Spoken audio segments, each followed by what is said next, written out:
Kwa jina naitwa Rajabu Mikoki. Kwa upande wangu nikisikia neno mzee, kwanza naelewa kama mtu aliyeishi miaka mingi baada ya kuzaliwa. Kwa maana hiyo hata baba yangu anaweza kuwa mzee kwangu. Lakini neno mzee naelewa kama cheo cha heshima.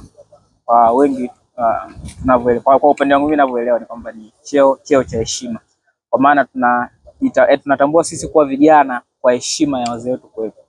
Kwa maana hiyo ni cheo cha heshima. Vile vile neno mzee naelewa kama sehemu ya masahihisho.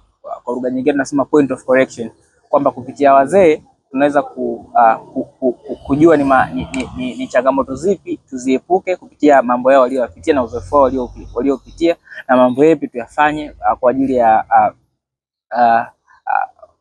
mambo mema tuseme kwa upande wetu. Lakini vile vile nikisikia neno mzee naelewa kama chanzo cha maarifa ama busara. Mzee kama chanzo cha historia, kwa maana ya ili nijue asili yangu, nijue watangulizi wangu, tunategemea wazee wetu kuwepo hivyo.